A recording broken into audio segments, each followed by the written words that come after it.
जो अब हमारा अगला मुद्दा है पर्यावरण संवर्धन तथा जैव विविधता। यहाँ पर्यावरण संवर्धन का सीधा सीधा संबंध होता है जैव विविधता से। अब जैव विविधता क्या है? प्रकृति में जितने भी सजीव निवास करते हैं, अलग अलग प्रकार के सजीव निवास करते हैं, और इन्हीं की जो समृद्धि होती है, सजीवों की जो समृद्धि हमारे प्रकृति में होती है, उसी को जैव विविधता कहते हैं। अब सजीवों की समृद्धि का उदाहरण आप इस तरह से ले सकते हैं। आप अपने आसपास या जब आप किसी प्राणी संग्रहालय में जाते हैं तो आपने देखा है वहाँ पर कई प्रकार के प्राणी आपको नज़र आते हैं, शेर, चीता, बाघ, गेंडा। फिर वनस्पतियों में भी आपको कई प्रकार की वनस्पतियाँ दिखलाई पड़ती हैं। आम के पेड़, अमरूद के पेड़, आपने हरी घासें भी देखी होगी, चने का पेड़, या इस तरह की कई सारे जो अलग अलग प्रकार के जो वनस्पतियाँ होते हैं, प्राणी होते हैं, सूक्ष्म जीव होते हैं, जीवाणु होते हैं जो नज़र भी नहीं आते हैं। तो इन अलग अलग प्रकार के सजीवों से हमारी प्रकृति सुसज्ज और समृद्ध है। तो ये जो विविधता है इसी को जैव विविधता कहते हैं। सजीवों की समृद्धियों में जो हमें विविधता दिखलाई देती है इसी को जैव विविधता कहते हैं। अब पर्यावरण संवर्धन का जैव विविधता से क्या संबंध? तो भाई सीधा संबंध है। जिस तरह से मानव जीवन के लिए पर्यावरण संवर्धन आवश्यक है, वैसे ही अन्य सजीवों के लिए भी आवश्यक है। जैसे जैसे पर्यावरणीय प्रदूषण बढ़ता जा रहा है, वैसे वैसे जो वनस्पति और प्राणियों का जो अस्तित्व है वो भी खतरे में पड़ता जा रहा है, जिसके कारण हमारे प्रकृति में जैव विविधता जो है वो धीरे धीरे कम हो रही है या नष्ट हो रही है। आप इस तरह से कह सकते हैं। जैव विविधता के 3 अलग अलग स्तरों में बांटा गया है। सबसे पहले नंबर पर आता है आनुवंशिक विविधता। एक ही जाति के सजीवों में जो विविधता पाई जाती है उसे आनुवंशिक विविधता कहते हैं। जैसे कि हम मनुष्य, हम चाहे अब एक घर में 2 भाई बहनों की शक्लें ले लो या हाइट ले लो, बॉडी ले लो, आपको उनमें भी विविधताएँ दिखलाई भी पड़ जाएंगी। जेनेटिकली भी यानी आनुवंशिक रूप से उनमें कई सारी भिन्नताएँ होती हैं। तो वो एक ही जाति के हैं यानी मनुष्य जाति के हैं, लेकिन फिर भी उनमें विविधताएँ होती हैं। तो ये होती है आनुवंशिक विविधता। इसके बाद दूसरे स्तर पर जो जैव विविधता को बांटा गया है वो है प्रजाति की विविधता। इसमें क्या होता है, एक ही प्रदेश में एक ही प्रजाति का कोई प्राणी या कोई वनस्पति, उसके अंदर भी विविध जातियां हमें दिखलाई पड़ती है। मतलब एक ही प्रदेश का प्राणी है, उस प्राणी के अंदर भी हमें अलग अलग जातियां जो हैं वो दिखाई देती हैं। या एक ही प्रदेश में भी हमें मान लीजिए एक वनस्पति दिखी, आम का पेड़, तो आम के पेड़ में भी अंदर अलग अलग प्रकार की प्रजातियां हमें दिखती हैं, है ना। आपने देखा है भिन्न भिन्न प्रकार के आम आपने खरीदे होंगे, खाए होंगे, तो आपको पता होगा विविध जातियाँ। तो इस तरह से प्रजातियों में भी विविधताएं दिखाई पड़ती है। ऐसा हर सजीव की बात हो रही है, केवल आम के पेड़ की नहीं। अब इसके बाद परिसंस्था की विविधता, जिसे हम अंग्रेजी में इकोसिस्टम डाइवर्सिटी कहते हैं। तो हर प्रदेश में बहुत सारी परिसंस्थाएं होती हैं, कुछ प्राकृतिक होती हैं और कुछ मानव निर्मित होती हैं, ठीक है। तो जो हर परिसंस्था में क्या होता है कि जो प्राणी होते हैं या वनस्पति होते हैं या सूक्ष्म जीव होते हैं या कुछ अजैविक घटक होते हैं, जैसे कि पानी होगी, हवा हो गई, तो ये सब भी अलग अलग हर परिसंस्था के अनुसार अलग अलग होते हैं। तो ये परिसंस्था की विविधता हो गई। इन 3 स्तरों पर जैव विविधता को बांटा गया है। अब हम बात करेंगे देवराई की। तो देवराई क्या है?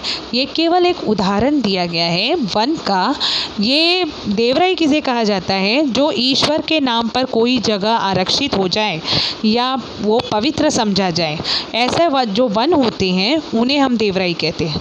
मतलब वो ऐसे जंगल या ऐसे वन जो ईश्वर के नाम पर आरक्षित हो और बहुत ही पवित्र समझे जाते हो, और इन्हें संभालने का काम सरकार नहीं करती, वहाँ के लोग करते हैं, ठीक है।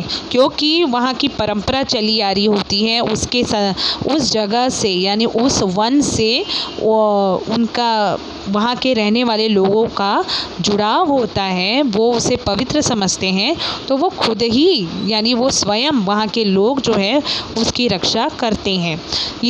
इसकी रक्षा करने का काम सरकार नहीं करती है। तो ऐसे भारत में 13,000 से ज़्यादा देवराई वन होते हैं जिनका संरक्षण वहाँ के लोग करते हैं, सरकार को इसकी जिम्मेदारी निभानी नहीं होती। तो ये हो गया है देवराई। अब हम देखेंगे जैव विविधताओं का संवर्धन किस तरह से किया जा सकता है। जैव विविधता यानी विविध प्रकार के सजीव जो प्रकृति में हैं और प्रकृति जिन सजीवों से समृद्ध हैं, उन सजीवों की प्रजाति नष्ट होने से हम किस तरह बचा सकते हैं, उनका संवर्धन किस तरह कर सकते हैं। तो सबसे पहले यहाँ पर ये सभी स्टेप्स दिए गए हैं। दुर्लभ जो जाति होती हैं उनके सजीवों का संरक्षण करना। उदाहरण के लिए जैसे शेर या बाघ, इस तरह के जो सजीव हैं धीरे धीरे क्या हो रहे हैं, कम हो रहे हैं। पर ये दुर्लभ नहीं है, दुर्लभ अन्य कई सारे सजीव हैं जो दुर्लभ होते जा रहे हैं, यानी कि जिनका मिलना बहुत ही ज़्यादा मुश्किल हो गया है। तो हम उन प्रकार के जो सजीवों का संरक्षण हमें करना चाहिए। इसके बाद राष्ट्रीय उद्यान और अभयारण्य हैं उनका निर्माण करना चाहिए, यानी नेशनल लेवल पर हमें उद्यान बनाने चाहिए और जंगल बनाने चाहिए।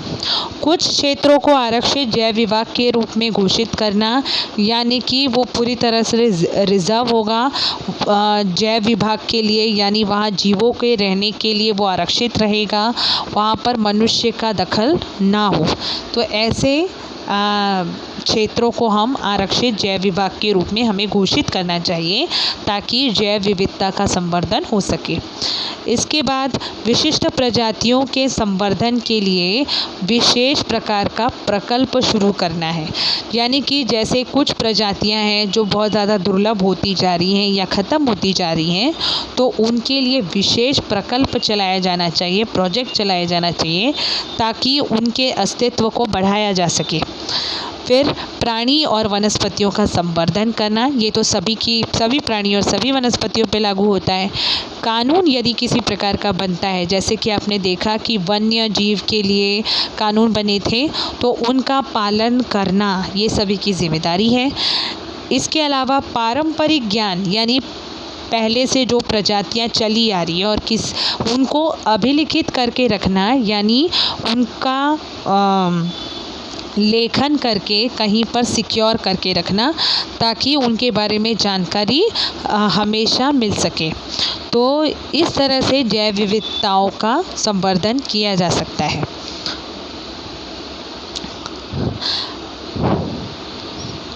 अब बच्चों, पर्यावरण संवर्धन और संरक्षण के लिए हमने देखा कि कई सारे कानून बने, ठीक है। अब समाज में कुछ लोगों ने स्वयं ये ठान लिया कि उन्हें पर्यावरण का संवर्धन करना चाहिए और उन्होंने खुद ही ऐसी संस्थाओं की निर्मित की। राज्य स्तर पर, राष्ट्रीय स्तर पर और अंतर्राष्ट्रीय स्तर पर ऐसी संस्थाएं काम कर रही हैं। तो कुछ जो संस्थाएं हुए हैं वो स्वयंसेवी होती हैं और कुछ संस्थाएं ऐसी हैं जो अंतर्राष्ट्रीय स्तर पर काम कर रही हैं।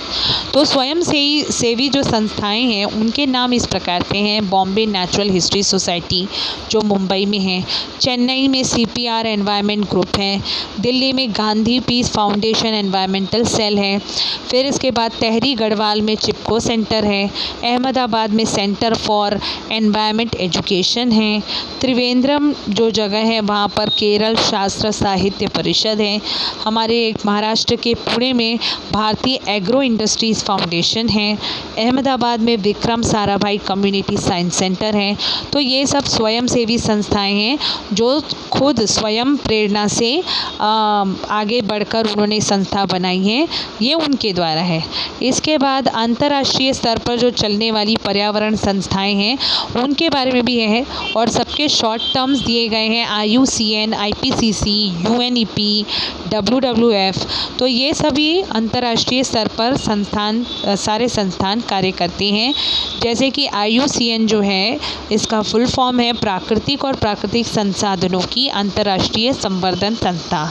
ये कहाँ पर है? इसका जो मुख्यालय है स्विट्ज़रलैंड में है। IPCC जो है ये जिनेवा में है। Inter governmental panel on climate change. इस तरह से ये विभिन्न संस्थाओं के इस प्रकार से नाम दिए गए बच्चों। इसका आपको फुल फॉर्म भी मिला हुआ है, इसे आप ध्यान रखिए। आगे चलकर आप भी इस तरह से चाहें तो संस्था बना सकते हैं और पर्यावरण संवर्धन में अपना भी सहयोग दे सकते हैं। इस पर भी कभी विचार कीजिए। इसके बाद ग्रीन पीस जो है ये पर्यावरण विषय में कार्यरत विश्व की सबसे बड़ी संस्था है। 26 देशों के 25 लाख से भी ज़्यादा व्यक्ति ग्रीन पीस के सदस्य हैं। ठीक है, तो ये एक संस्थान का नाम है बच्चों ग्रीन पीस, और यहाँ पर 26 देश के लोग शामिल हैं। आप चाहें तो ग्रीन पीस के बारे में इंटरनेट से जानकारी प्राप्त कर सकते हैं। आप विस्तार में गूगल पर जाइए और ग्रीन पीस के बारे में सर्च कीजिए, आपको जानकारी मिलेगी। ठीक है, तो ये हमने देखा कि जैव विविधता किस तरह से पर्यावरण संवर्धन से संबंधित है और इन जैव विविधताओं को बचाने के लिए किस तरह से विभिन्न संस्थाएं जो हैं वो कार्य कर रही हैं। ठीक है, यदि आपको कोई भी शंका हो तो आप मुझसे पूछ सकते हैं।